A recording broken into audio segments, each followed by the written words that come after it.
Thank you, Diana, for accepting us for the interview. So I have a couple of questions about Ukrainian young people here in this youth center. So first of all, I would like you to tell us a little bit, like how many Ukrainian kids do you have in the youth center, and how often do they visit? And what is the main age groups? I mean, we have registered around 200 Ukrainian kids. Registered, that means when they came here to Estonia, and we were the first youth center they come to.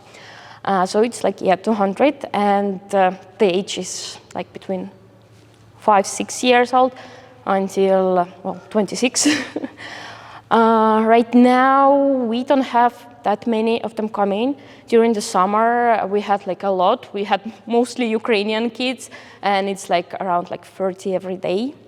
Right now, I want to say we have maybe like 5 to 10 kids all the time. Right now, it's school break also, and we have more of them.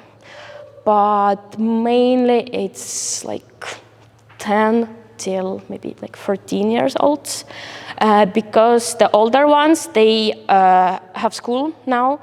Some of them studying like in Ukraine by internet. Some of them studying in like Estonian schools, or like professional schools, or in this Ukrainian school, which we have opened recently. So right now they have a lot of stuff to do, mostly with Estonian courses, because they learn in Estonian at schools, and they not coming here that much. But right now, like we've been there outside, and there was like at least 5 Ukrainian kids right now, So you mentioned they have language courses, Estonian language courses. My next question is about the language. Do you think that they have this language difficulties while communicating with local youth in Estonia? In Estonia, specifically in Tallinn and in our youth center, we have a lot of Russian-speaking kids, and those who speak both Russian and Estonian. So what I've been seeing since March, that a lot of kids help them, Ukrainians. They help with translations, and actually most of our youth workers, they speak just a little bit of Russian as well. So it's not a big problem. But right now, as I see those kids who just started learning Estonian, they use it every day, like all the time, even for just coming and saying hello. I don't really see like big problem in here. They really super inspired to actually try to communicate in a foreign language, and I think it's cool. And what do you think what are their biggest challenges they have once they were newcomers, or now that they have expressed, or you have mentioned it? First of all, those who just arrived, we have been working more with the bigger youngsters, like 16 plus or something, and for them it was super hard to learn how our society works. Because, for example, in our youth center we have this sort of tradition. We have karma wall, which means that during the year kids do good things and they get karma points, and in the end of the year they get prizes from youth center. We had this Christmas party last week, so 10 best kids got their prizes, and it's fun thing to do. But when Ukrainian kids just arrived, they were super closed. They were like, I don't want to work for free. So every activity, every sort of helping others, for them was like free job, and they don't want to work for free. Right now they're super helpful. They've learned that it's not some sort of slavery, and we're not using kids to do stuff here, and they really help. We have this one guy. He's so helpful, really. He helps everybody. He's so cheerful. He's he spreads joy, and I really see it's a big progress, because first he was super closed, and also first when they just arrived, they don't want to really communicate with the foreigners.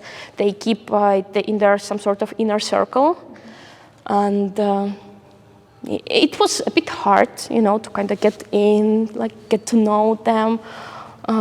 But right now they're more open. They have hobbies, they have friends among like Estonians as well. It's super positive, yeah.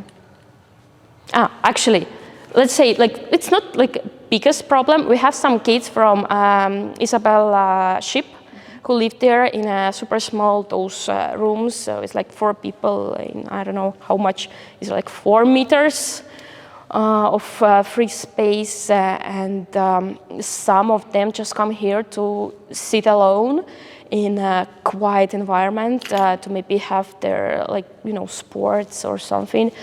Sometimes they just come, can I go to this, we have this mirror hall on the 2nd floor, and we're like, yeah, of course, and they just chill there, 1 or 2 of them, chat, maybe make some, YouTube dances or something like that.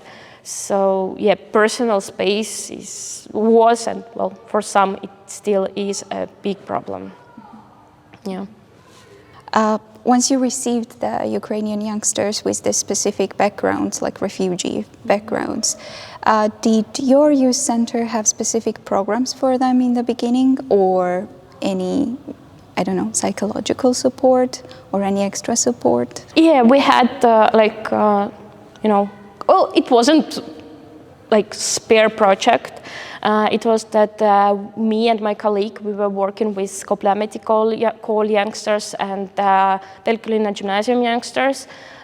So we were just bringing them here. We were bringing them out of the school, out of this formal education, this environment.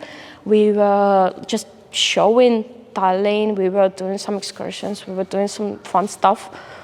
Playing games and like explaining what's youth work, telling about other youth centers as well. And from August, we were doing a lot of work with Kesklinna Youth Center for these youngsters from Isabella ship.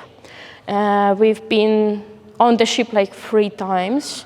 We were doing like all the games, different like challenges for kids, for the smaller kids and for like youngsters, young adults as well.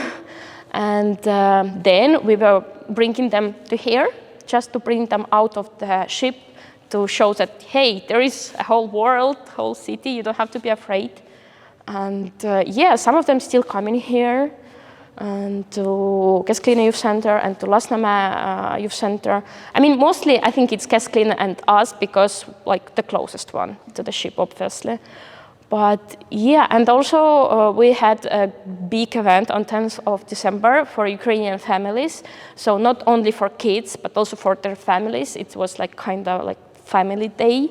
It was in the old town, and we had like around 200 people, I want to say, but I'm not sure right now. Yeah, we had different workshops there for kids, for adults. We had like catering, nice music, and it was super warm event. Actually, we had a lot of people. They were doing those piparkoks and different like workshops. Like, it was just amazing. It was so bright and so, warm. Yeah, so that sort of stuff. We're planning to make one project which is meant to, show more like Estonian language and like culture to Ukrainian kids this spring, but we haven't really planned it yet. We have this intention, but I think the work will start in January.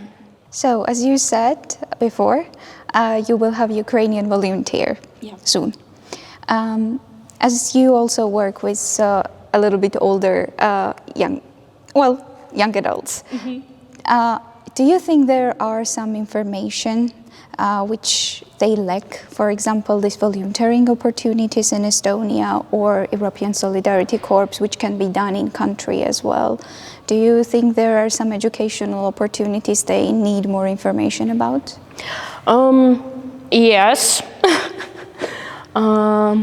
Mostly the problem is that a lot of Ukrainian youngsters, like 16 plus, they want to get a job, some sort of job as soon as possible, because for them, it's like, having money means that they can help their families, they can be more independent, and feel maybe, better because they have more money for their own like hobbies and stuff.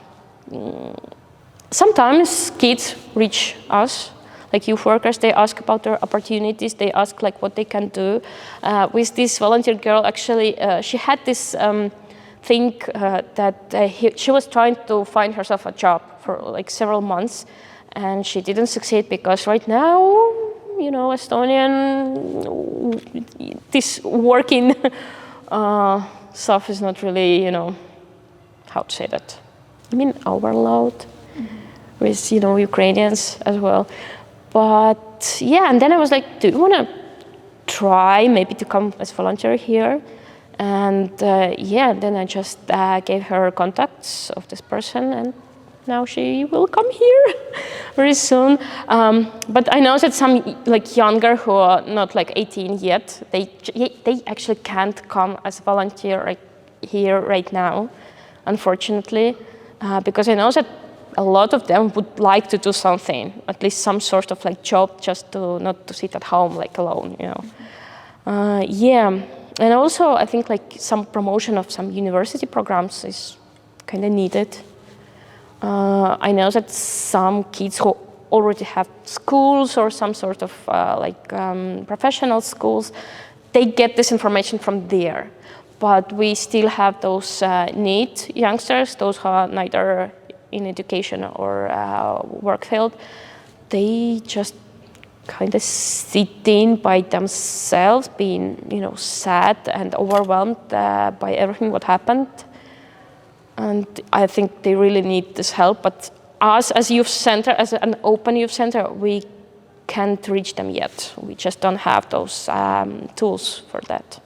But we're trying really bad. How would you evaluate the integration process of in the local community of the Ukrainian young people who have refugee backgrounds?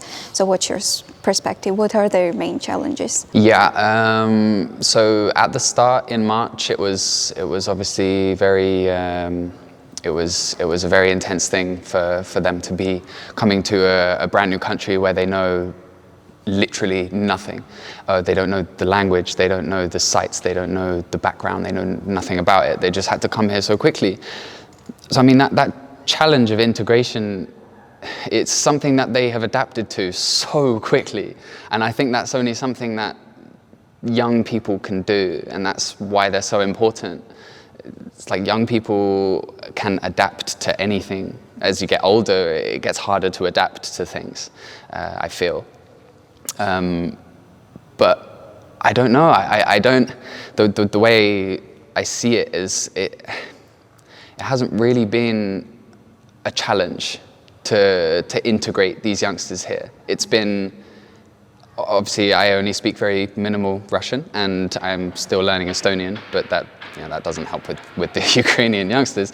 But I see it as less of a challenge and more of a way to just make them happy. And if you're more just focused on providing that happiness for them, then integration comes, it follows, As a foreign person myself here who's lived here for 3 years, integration wasn't easy, and I'm still technically a young person myself. So I kind of only a little bit understand of how it feels to come to a new place with no prior knowledge of what it's like. But they've just done so incredibly well, and I'm so happy that there are organizations like this, like these, like us, people who are willing to help and not see it as a challenge, not see it as a barrier, to see it as something to push forward and make our society just a little bit better. And, inter-country cooperation is so key with that. We have been discussing what can be done to give them more information about different opportunities that are accessible here in Estonia. Sure. What do you think? What the organizations like non-governmental organizations can do to provide more information? Yeah, sure. I think already, since the events on the ship, that's already like the number one way to get the visibility, you know, because you're going straight to the source of where everyone is. I think it's been done wonderfully. The humanitarian aid, I really can't remember her name. I think her name is Nastya. But like she was, when I first went to the Ukrainian ship and she was telling me everything about it, it all seemed like it was so well planned, and like they knew exactly what they were doing, even though it was something that sprang out of nowhere, you know. This all happened and everyone moved here.